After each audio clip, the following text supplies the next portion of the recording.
Amor é uma coisa que não pode ser forçada. Se Deus viesse aqui na sua glória, o que aconteceria seria uma espécie de estupro espiritual. Os homens não teriam alternativa, eles teriam que se curvar diante de Deus.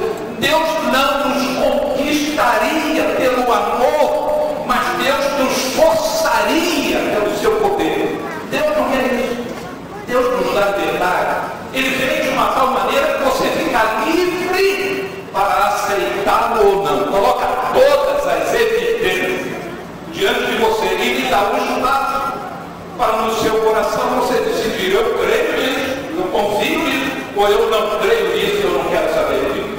Mas eu quero dizer para você que Jesus não veio a um lugar qualquer. Neste mundo ele veio a Israel. Por que eu falo sobre Israel? Israel era a única nação que cria em um Deus. A única nação. Todas as nações eram chamadas nações pagãs que criam em diversos deuses, que criam em ídolos,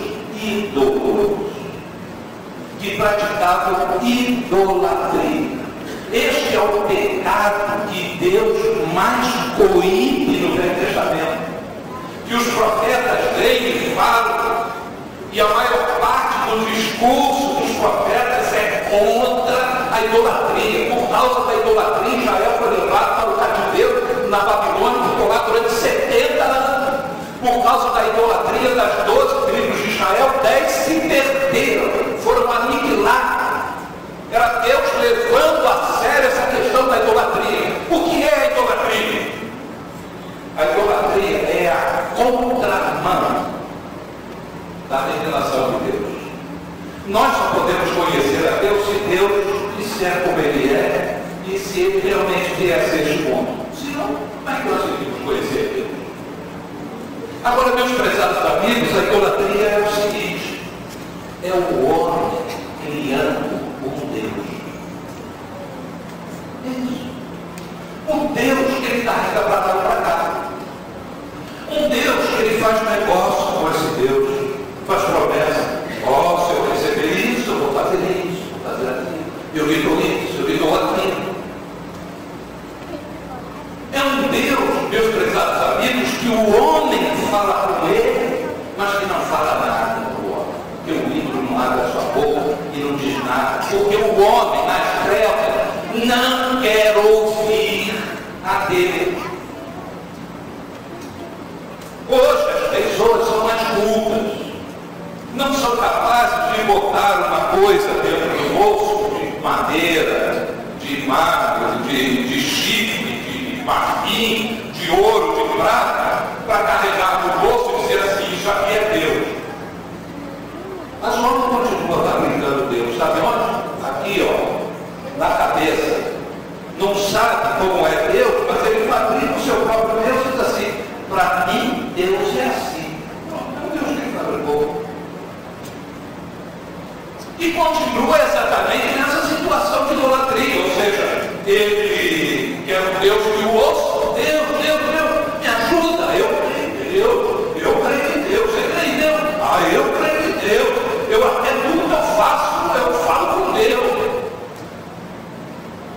Mas você sabe qual é a palavra de Deus, a orientação de Deus? Essa palavra se fez carne.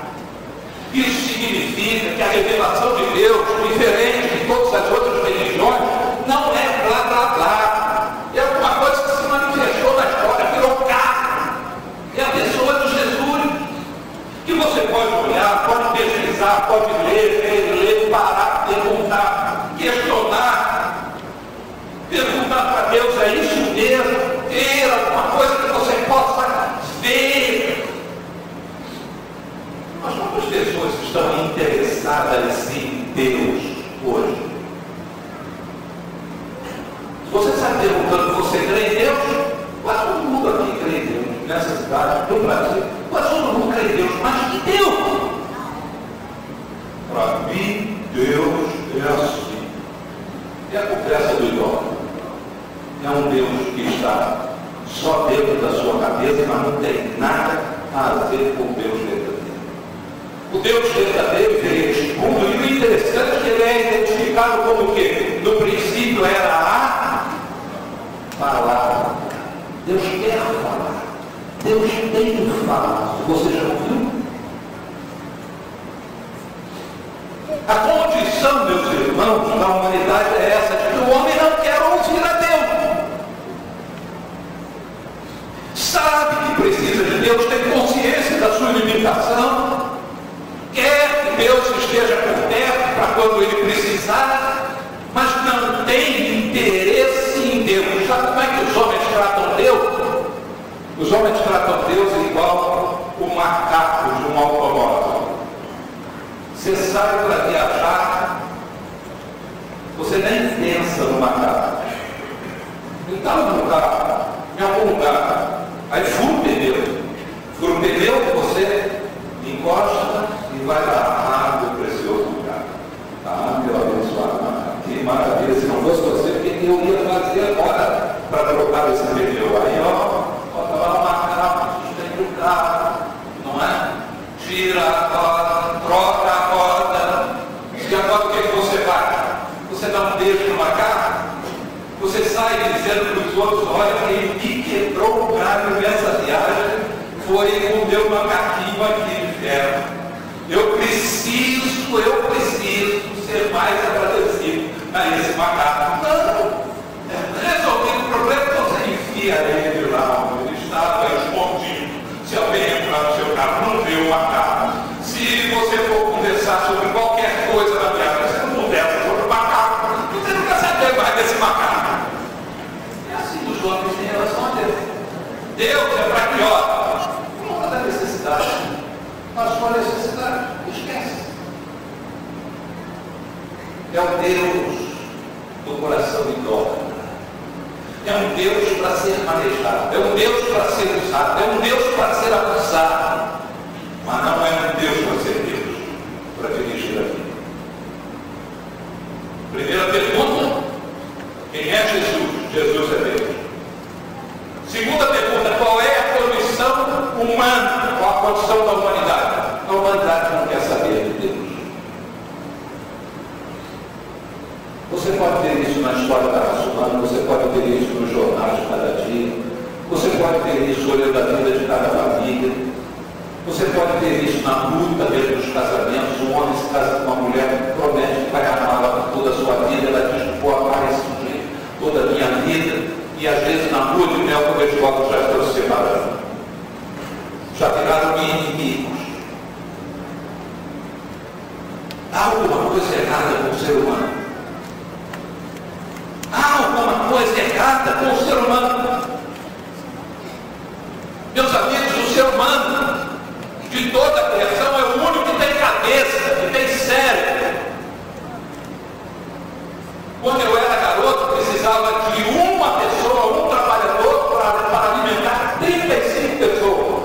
Hoje, um trabalhador alimenta mais de 200 pessoas. Aqueles que estão na área de produção. Se não houvesse pecado, a gente não precisaria de juízes, de advogados, de banqueiros, de bancários, de policiais, nós não precisaríamos de gente fabricando cadeado, nem fechadura, nem nada disso. E nós teríamos pessoas produzindo, alimentando outros, não precisaríamos de acumular, de juntar, de querer ter cada vez mais, porque o homem é assim, porque ele não confia. Ele não tem solidariedade com o seu próximo, não há condições de dividir. Deus escreveu na nossa natureza que nossa maior necessidade emocional é de amar, de sermos amados, mas nós não conseguimos isso. Está escrito na gente. Por que nós não conseguimos isso? A Bíblia diz que nós somos pecadores. Essa é a condição da humanidade. Por isso, Deus veio hoje. Entende? Percebe?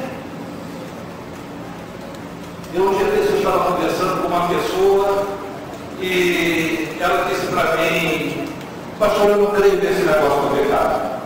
Eu não creio mesmo, meu amigo. Me mostra aqui as suas chaves.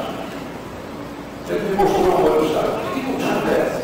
Ah, essa aqui é a chave do meu carro. E essa aqui, essa chave lá na porta do meu apartamento. E E essa chave aqui, essa chave aqui, não sei o que, não sei o que. Aí essa chave aqui. Para que você usa a chave? Não existe esse negócio chamado